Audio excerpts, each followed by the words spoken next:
socdaalka xildhibaan Samiir Xasan Cabdulla oo kamid ah mudanayaasha baarlamaanka dowladda federaalka Soomaaliya ee ka soo jeeda gobolka Hiiraan ee ku tagtay deegaanka Gasley iyo deegaano kale oo hoosaga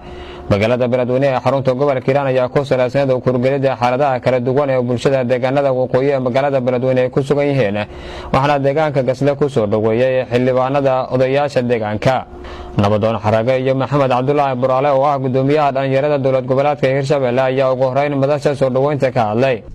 sidaad ugu diyaar garowdeen soo dhaweyntaas qiimaha badan aad iyo aadaan mar koowaad iyo mar labaad iyo mar saddexaad idinka mahad celinaynaa xildhibaanadu waa xildhibaanadiinii waxay u istaagtay baahiyadiina gaarka waxay muxuu ahaa ku dhiiratay inay dadkeeda soo booqato oo ay dadkeeda muxuu ahaa wejidooda ay aragto si ay u ogaato baahiyaha gaarka oo jiro iyo wixii meesha ka jiro ayadoo aad dareemi kartaan culayska intaa la eg iyo sida xaaladdu ay tahay sidii ugu soo dhiiratay waa wax aad iyo aad u qiimo badan xildhibaanadan waxaan ugu mahad celinaya sida wanaagsan ee dadkeedii doortay dadkii ay matalaysay halkan ugu timid runtii meeshan ay laga hirgelin rabo laba mashruuc ceelbiyood riga iyo iskuul waxa muhiimadana waa waxbarashadii iyo biyihii oo waxyaalaha ugu horeeya aasaasiga dadka bini aadanka ah runtii tallaabo fiican ay qaaday oo weli looga baranin xildhibaanada gobolka waan uga mahad celinaynaa sida wanaagsan ay samaysay mar haddii aad halkan timid xildhibaan oo dadkaadii maanta aad u horseeday wax wanaagsan aad u qabatay waxaa lagaga fadhiyaa meelo badan oo dadkaada degan yihiin sidoo kale inaad u samaysid qaar ka mid ah odayaasha deegaanka Gasley ayaa soo dhaweynta kadib xildhibaanada uga warramay dhibaatooyinka ka jira deegaanka kana dalbaday in intii kalaankeeda ay wax ka qabato marka koowaad waxaan soo dhaweynayaa madaxda noo timid xildhibaan Samiiro iyo madaxda la socota aqoonyahanada si aadan u soo dhaweynaynaa baayaa waxaa ka mid ah kow biyalaanta waxbarasho laanta goob caafimaad laanta dadkii oo ay hareeyeen abaara hareeyeen oo weli waxay isku diifaysan waxyaabahaas ka jiro xilliga oo jilaalada wada aragtay webiga waa guraya biyana wax u dhow ma lahan oo ceelgaali biyo noqonayaan marka baahiyaha ugu daran waa biyahaas iyo waxbarashadaas iyo goob caafimaad laantaas iyo hareegaas abaaro hareeyeen dadku beerley wax isku jiraa iyo xoolaaley xilliga marka abaaraha beerley beertu wax baxaa ma labo wax la waynayo biyaba xoolihiin waa baababa waa xilliyada ugu daran marka waxaan codsanaynaa dadka dawladda iyo wixii hay'adaha in dadkaas walaalahooda oo tabaalaysan wixii wax qabashaa ay wax gaarsiin karaan soo gaarsiiyaan qof walba waxay qabto taariikhda hore wax walba qofta waxay qabato taariikhda horeyso tuulada beerhaano waagii calanka loo halgamayay oo calankii daaqiliyada la helay waxaa tagay cali jimcaale tuulada markaas dhisan waa yareed maalle ismaan wadaad liiraa u tagay wuxuu yidhi waxaan rabaa arday 40 qof oo wax fahmay karta haddaadan la imaan xildhibaan ma noqonaysaa la yidhi cali jimcaale wadaadkaas maalle ismaan u tagay 40 canugu isiiyo wuxuu yidhi waa ku siinay maxaa tuuladu qabani ceelaan u qoda iskuulaan u dhisa caafimaadaan u dhisa ayuu yidhi waa kuu keenu yidhi 40 canuga u keenay carabiya wax lagu fahmaynay carabiga ciyaalkii ku fahmayeen sidii uu siyaasadda ku gala cali jimcaale iskuulkii waa dhisiyey ceelkii waa qodiyey caafimaadkiina waa dhisiyey dhagax lama aqoon iskuulka wuxuu ka dhigay cariish caafimaadkiina wuxuu ka dhigay cariish ceelkii dhanaanu noqday ilaahay amarkiis labadii kale waa fuli 66 canug ayaa iskuulkii gashay 54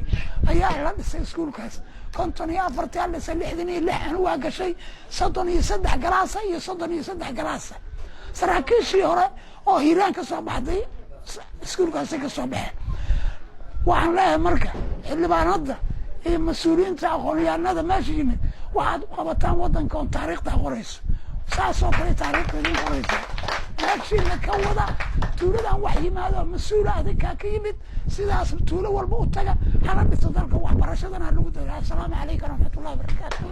xildhibaan Samiir Xasan Cabdulle ayaa faahfaahin waxay ka bixisay ujeedka socdaalkeeda ay ku tagtay deegaanka Gasle iyo deegaanada kale hoosteeda magaalada Beledweyne iyo baahiyaha ka jira deegaanada, waxaana ay ballan qaaday in intii karaankeeda ay wax ka qaban doonto baahiyaha ka jira deegaanka sida waxbarashada iyo waliba biyaha intaba.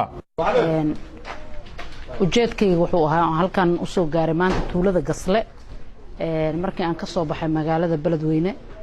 ilaa iyo Gasle aan ka soo gaaro tuulooyin badan ayaan soo maray runtii ujeedka tuuladan aan u imid waxa weeye in arrimaha bulshada aan u kurgalo iyo xaaladda ay ku nool yihiin runtii deegaanka aan ka soo jeedo. waa ilaahay mahadiis runtii dad badan ayaan ugu imid bulsho runtii baahi badan qabto baahiyaha ay qabto oo kala duwan waxaa ka mid ah sida ceelbiyoodkii maxay ahayd toole waxbarashadii adeega caafimaadka intaba waa ka maqan tahay tuulada. waa ilaahay mahadiis waxaan rajaynayaa maanta in aan ceel dhagax dhigi doono iyo iskuul waxbarasho adeegyada kaloo dhimanna insha Allah waan ku xijin doonaa. bulshadu dhaqaaliyarida ama faqriga waxa looga baxo waa aqoonta. haddaysan bulsho aqoon lahayna runtii baahi kama baxdo. marka waxaan rajaynaynaa jahliga inaan la dirirno, caafimaad darrida aan la dirirno,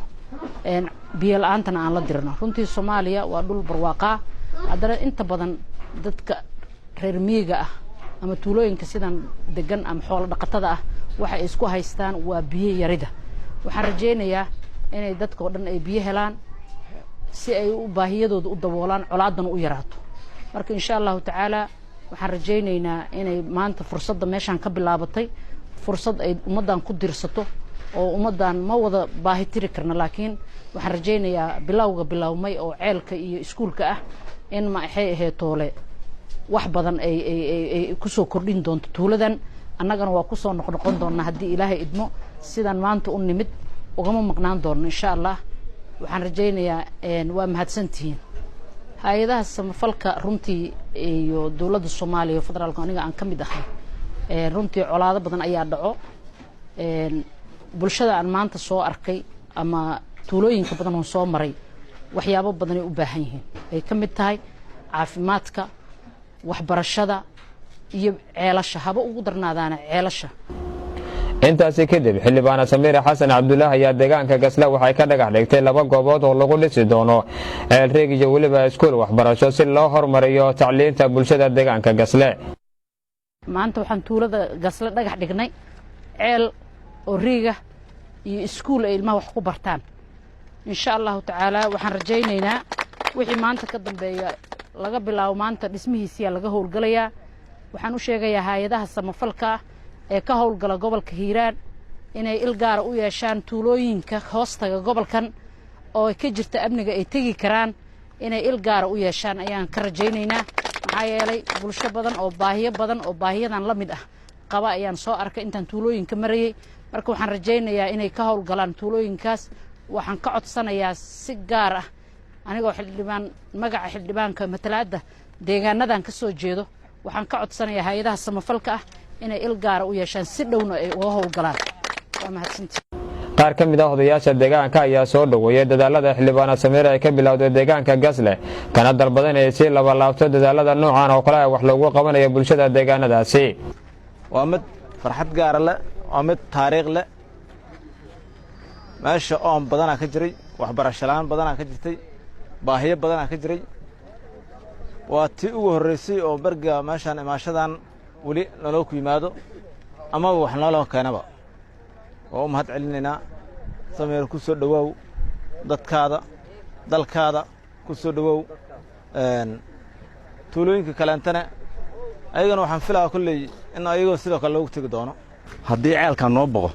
oo biyo aan ka helno iskoolkaasna noo boqo oo biyo kan horta ereyadaas Soomaali xawaalo u degan yahay ama Soomaali ay degan tahay buu anfacaya. marka gabadhaas qayr Allah siiyo haddii ceelashaas iyo iskooladaas waxa noo hagaajiso dalka wax kula hadlaa ma la ida iskale. Khalid Maxamed Ismaaciil Kacse, Telefishinka Somali News, Beledweyne.